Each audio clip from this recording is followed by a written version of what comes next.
많이 서서 일을 하신다거나 장시간 걸어야 된다거나 이렇게 다리 쪽으로 피가 많이 몰리는 경우에는 메디키. 안녕하세요. 영상의학과 전문의 이성우입니다. 오늘은 저번에 우리 배석현 선생님과 함께 하지정맥류가 무엇인지에 대해서 이야기를 했는데요. 하지정맥류의 두 번째 이야기, 오늘은 하지정맥류의 치료에 대해서 우리 배석현 선생님과 이야기를 나눠보려고 다시 한번 배석현 선생님을 모시게 되었습니다. 먼저 인사 한번 해주시죠. 네, 안녕하세요. 전문의 배석현입니다. 반갑습니다. 네, 그러면은 오늘은 하지정맥류의 치료에 대해서 이야기를 해볼 건데요. 치료의 종류가 어떤 것들이 있는지, 그리고 이런 종류들마다 각각의 차이점들이 어떤 것들이 있는지, 이런 것들에 대해서 이야기를 나눠보려고 합니다. 첫 번째 질문부터 드리겠습니다. 우리 하지정맥류의 치료의 종류에는 어떤 것들이 있는지에 대해서 먼저 설명 부탁드립니다. 크게 하지정맥류 치료에는 비시술적 치료와 시술적 또는 수술적 치료 이렇게 두 가지로 크게 나눌 수 있겠습니다. 그러면은 하지정맥류 치료 중에서 비시술적 치료라 함은 어떤 걸 할 수 있을까요? 비시술적 치료는 저희 흔히 말하는 약물 치료 또는 다리나 하체 혈관에 도움이 되는 운동 치료 또는 압박 스타킹을 착용한다거나 또는 비만인 경우에는 체중 감소 또는 저녁에 다리를 올려준다거나 이런 생활습관 개선 같은 여러 가지 방법들이 있겠습니다. 우리 배석현 선생님이 하고 계시는 시술적 치료에는 어떠한 종류들이 있는지 먼저 간략한 종류부터 설명을 부탁드립니다. 최근에는 이제 수술보다는 시술들을 많이 하고 계시는데요. 시술에는 흔히 크게 두 가지로 나눌 수 있겠습니다. 고열을 이용해서 시술하는 열 치료와 열이 아닌 다른 방법을 이용한 비열 치료 이렇게 두 가지로 나눌 수 있습니다. 그 이외에도 또 경화요법이라든가 정맥 제거술 같은 그 밖에 다른 시술도 있겠는데요. 크게는 비열 치료와 열 치료 이렇게 두 가지로 구분할 수 있겠습니다. 두 번째 질문으로 넘어가 보도록 하겠습니다. 그러면 우리가 방금 하지정맥류를 치료하는 데 있어서는 시술과 시술이 아닌 걸로 나눈다고 했는데 이 두 가지를 구분하는 제일 중요한 기준을 우선은 간략하게 먼저 말씀을 해주시죠. 어떨 때 시술이 필요하냐 이것들을 이제 궁금해 하실 텐데요. 앞서 시간에 설명을 해드린 것처럼 하지정맥 혈관 초음파 검사가 굉장히 중요합니다. 하지정맥 혈관 초음파 검사상에서 앞에서 말씀드린 표제정맥 중에 큰 혈관인 복제정맥에 이상이 발견된 경우, 여기서 이상이라 하면 판막에 이상이 생겨서 역류가 확연히 보이는 경우에는 시술적 치료가 꼭 필요하다고 하겠습니다. 그 역류가 정확하게 보이지 않는 경우에는 앞에서 말씀드린 비시술적 치료를 병행할 수 있겠습니다. 이제 앞서 말한 치료들에 있어서 하나씩 조금 더 자세하게 들여다보려고 하는데요. 제가 질문드리고 싶은 거는 생활습관 교정에 있어서 어떠한 것들을 하면은 내가 도움이 조금 더 되는지 몇 가지에 대해서 좀 자세히 설명을 해주시면 좋을 것 같습니다.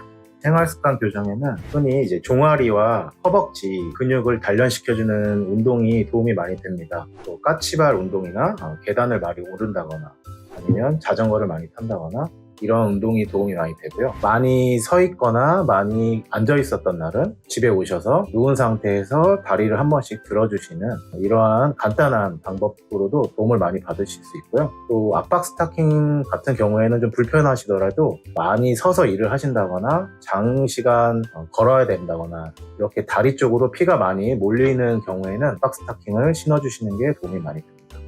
압박 스타킹이 효과는 좋으나 불편해하다고 하시는 환자분들이 좀 많은 것 같은데 이 압박 스타킹은 하루 종일 신는 게 도움이 되나요? 아니면 신었다 벗었다 잘 때도 이거를 신어야 되는지 어떻게 해야 되는 게 좋을까요? 물론 선생님들마다 의견이 좀 다르실 수 있는데요. 제 경험상으로는 24시간 이렇게 신는 것보다는 쉬거나 자는 시간에는 벗어주시고 다리 쪽으로 피가 내려오게 되는 일을 하거나 생활을 할 때는 신어주시고 이런 것이 좀 더 효율적인 것 같습니다.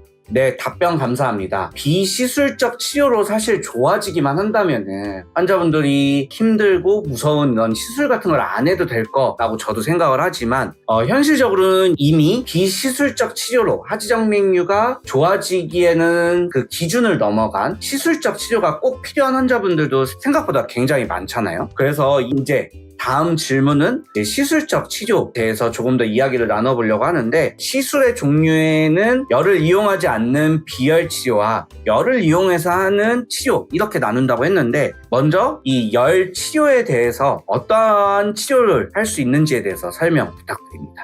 먼저 열치료와 비열치료 이렇게 설명드리기 전에 이 시술이라는 것은 앞에서 말씀드린 큰 표재정맥에 있는 판막이 망가졌다고 생각을 하시면 됩니다. 그렇기 때문에 이 열치료, 비열치료 이 시술 모두는 이미 망가져 있는 이 표재정맥을 영구적으로 막는 것이 시술이 되겠습니다. 이 혈관을 막아도 되냐 이렇게 많이 여쭤보시는데요. 이미 이 혈관들은 판막 자체가 망가져 있기 때문에 그 역할을 못한다고 생각을 하시면 됩니다.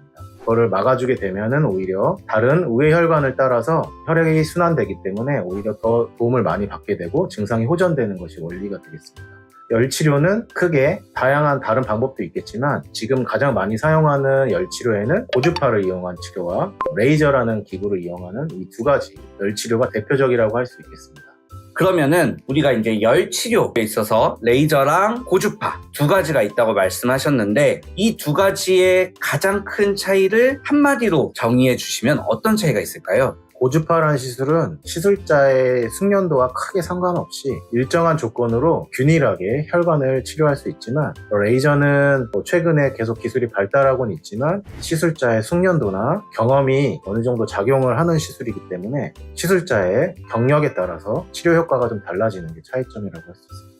방금 말씀하신 걸 보면 고주파는 균등하고 레이저는 비균등해서 고주파가 좋은 시술처럼 말씀을 해주셨는데, 고주파가 레이저보다 좋은 시술이라고 이렇게 정의를 내릴 수가 있는 건가요? 아니면 레이저가 가진 장점도 있을 수 있는지, 이것도 한번 설명 부탁드립니다. 네, 레이저를 이용한 시술은 사실은 가장 오래된 시술 중에 하나입니다. 그만큼 안정성도 증명이 되었고 치료 효과도 증명이 되었기 때문에 레이저만의 장점도 있습니다. 레이저의 장점은 우선 이제 경제적인 비용적인 면도 있겠지만, 짧은 부분을 치료하는 경우나 이미 시술을 받았는데 재발한 경우, 다시 시술할 경우에는 레이저를 이용한 시술이 조금 더 효과적일 수 있겠습니다. 그러니까 레이저와 고주파의 각각의 장단점이 있는 거고, 환자분들마다 어떤 시술을 선택을 하냐가 더 중요하다고 저는 생각을 합니다.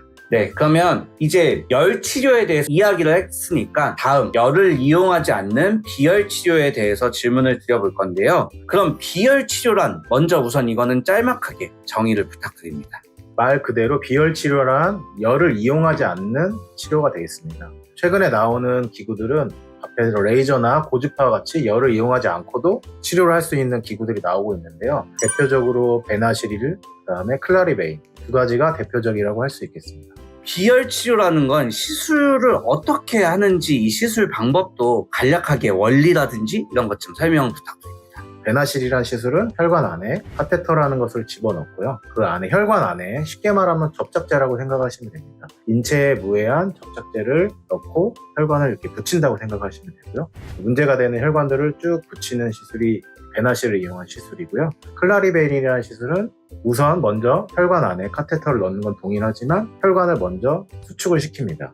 수축을 시킨 상태에서 베나실보다는 조금 더 묽은 접착제를 넣어주면서 혈관을 붙이는, 이게 이제 차이점이 되겠습니다.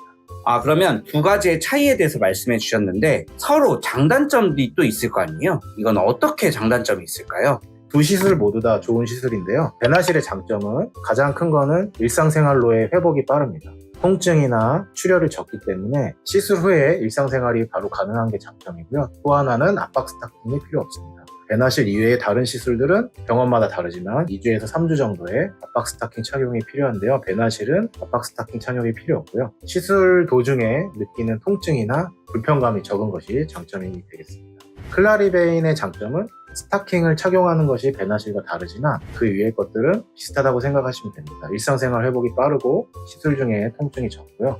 또 하나는 시술 시간 자체도 베나실보다는 클라리베인이 좀 더 빠릅니다. 다음 질문은 이 네 가지 중에서 어떤 기준을 가지고 치료를 선택을 하시는지가 진짜 궁금하거든요. 이거에 대해 설명 좀 해주시죠. 환자분의 혈관 상태에 따라서 우선 결정을 해야 되는데요. 네 가지가 모두 다 가능하신 분도 있지만 안 되는 경우도 있습니다. 예를 들어 혈관의 직경 크기가 너무 큰 경우에는 베나실이나 이런 클라리베인 같은 비열 치료는 효과가 좀 떨어지고요. 레이저나 고주파 같은 열 치료가 좀 더 효과적이라고 할 수 있습니다. 혈관이 너무 직경이 작은 경우에는 클라리베인과 같은 작은 혈관에도 들어갈 수 있는 기구를 이용하는 시술이 좀 더 효과적이라고 할 수 있겠습니다. 이 이외에도 배나실 같은 경우에는 과민 반응이 좀 일어날 수 있기 때문에 알레르기 소인이 좀 있으신 분들이나 피부가 너무 가까운 분들, 혈관이 이런 분들은 배나실을 좀 피하는 것이 좋겠고요. 물론 이 각각의 시술마다 비용적인 면도 다 다르기 때문에 환자의 경제적인 면과 의료진의 판단 하에 좀 더 최적화된 시술을 선택하는 것이 바람직하다고 생각을 합니다. 이 시술 중에서 앞서 잠깐만 언급되었던 경화요법과 정맥 제거술이라는 시술을 마지막으로 질문을 드려볼 건데, 요것만 해도 또 내용이 너무 오늘 길어지는 것 같아서 경화요법은 뭔지, 그리고 정맥 제거술은 뭔지 정도만 간략하게 설명을 부탁드립니다. 이 경화요법과 정맥 제거술은 앞에서 말씀드린 큰 시술 이외에 부가적으로 시행할 수 있는 시술이 되겠고요. 경화요법은 가지혈관이나 작은 혈관에 얇은 주사기를 이용해서 경화제를 주입하는 시술이고요. 외래를 통해서 간단하게 시행할 수 있는 시술이 되겠습니다. 정맥 제거술은 다리 쪽으로 울퉁불퉁하게 튀어나온 혈관을 직접 빼내는, 제거하는 시술이기 때문에 이거만 단독으로 하는 경우도 있지만, 그래서 말한 큰 혈관을 막는 시술과 동시에 시행하는 경우가 많겠습니다. 이 두 시술 방법은 추후에 다시 시간이 되면 말씀드리도록 하겠습니다. 우리 하지정맥류의 치료에는 큰 시술 그리고 작은 시술 이렇게 먼저 두 가지로 나누게 되고, 큰 시술에서 보면은 열을 이용한 열치료와 열을 이용하지 않은 비열치료 두 가지의 가지로 나뉘고, 열치료에는 고주파 치료와 레이저 치료 두 가지로 나뉘고, 비열 치료에는 클라리베인과 베나실 이렇게 나눠서 우리가 일명 하지정맥류 시술이다 하면은 이 네 가지 중에 하나를 선택을 하실 수 있다 라고 기억을 하시면 되고, 이 네 가지 시술을 중에서 선택을 하는 건 사실 다양한 요소들이 있기 때문에 이거는 병원에 오셔서 전문가 상담을 통해서 선택을 하는 게 바람직하다라는 거를 오늘 꼭 기억을 해주셨으면 좋겠다는 내용이 오늘 주제의 핵심이었고요. 아까 부가적으로 작은 시술에 해당하는 경화요법, 정맥 제거술 이런 것도 있다는 것 정도까지 알고 계시면 좋을 것 같다. 오늘 또 인터벤션 전문가인 배숙현 선생님과 하지정맥류의 치료에 대해서 이야기를 나누어 보았는데요. 사실 오늘 되게 많은 얘기를 하려고 했는데 하다 보니까 치료의 총론만 이야기를 했는데도 시간이 너무 많아지는 것 같아서, 앞서 말씀드린 네 가지 치료법에 있어서 어떻게 차이가 있고 어떻게 하는 것인지에 대해서는 다음에 다시 한번 하나씩 제가 설명을 드려보도록 하겠습니다. 오늘 어찌됐든 우리 배숙현 선생님 또 좋은 말씀해 주셔서 감사드리고, 다음에 이제 이 치료에 대해서 하나씩 다시 설명을 부탁드리도록 하겠습니다. 감사합니다. 네, 감사합니다.